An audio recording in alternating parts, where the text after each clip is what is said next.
Þær eru komnar hingað, Kolbrún Bergþórsdóttir og Friðrika Benónís. Við ætlum að fjallum, við erum með 4 bækur. Við erum að klára þetta hérna fyrir jólin. Þetta Bragi Ólafsson. Og Bragi Ólafsson náttúrulega, hún heitir Fjarveran þessi bók. Og það kannski rétt að segja svo að Bragi Ólafsson sá höfundur sem að margir átta sig ekki alveg á, sko. Akkúrat, það já. Annarkvort eru menn lesa menn og hafa gaman á honum eða ekki. Ég held til dæmis í 3-4 manna dómnefnd sem ætti að úrskurða hvort það ætti nú að vera einhverja bækur sem ætti að veita verðlaun. Það var alltaf einn sem myndi segja Braga, nei, ég ná engu sambandi, ég skil ekki þessa bók og ég get ekki verðlaunað þetta. Já. En svo eru, held ég nú, allavega 2-3 sem maður myndi segja, þessi höfundur er stórmerkilegur, hann er stórskemmtilegur, hann veit hvað hann er að gera. Hann kemur manni alltaf á óvart. Ekki spyrja mig sögutráð í þessari bók.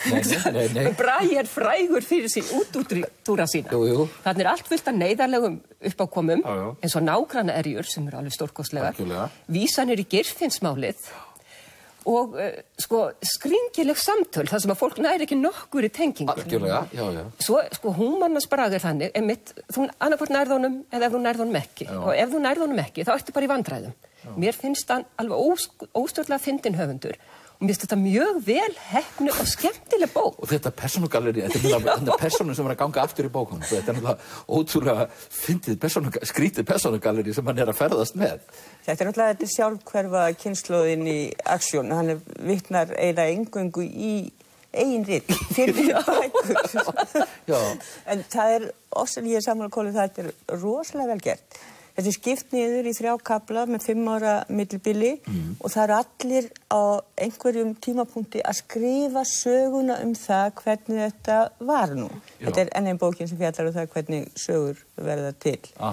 En mér finnst þetta líka, ég hef ekkert verið neitt sérstakur Braga-fani gegnum tíðina, en þetta er skemmtilegsta bókin sem ég hef lesið á þessari vertíð. Ég hló bara eins og vitleysing.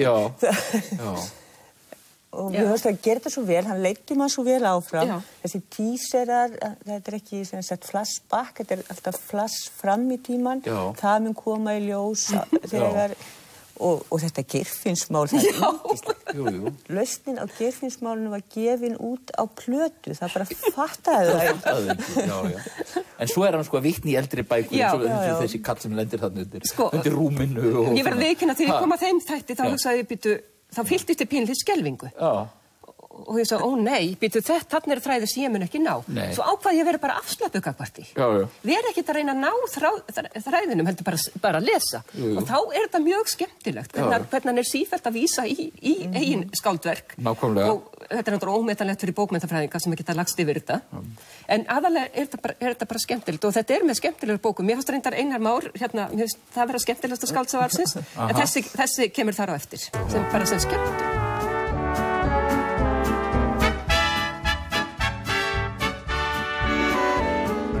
Melekkalík í maka segjum við í sól og í Hawaii skyrtu höldum jól. Þó að við vitum vel að það er engin von að sjá þar nokkurn jólasnjó. Á Hawaii verða jólin hvorki brauð né hvít, heldur væn og græn og ég á vindsæng flýt. Hann Bragi á að fá verðlaun fyrir flottustu jólaskreitingunni í glugganum sem það er engin spurning það. En þetta er síðasti þátturinn okkar fyrir jól. Ég óska ykkur gleðilegra jóla og farsældar á komandi ári. Við erum hérna aftur í janúar á þessum vettvangi.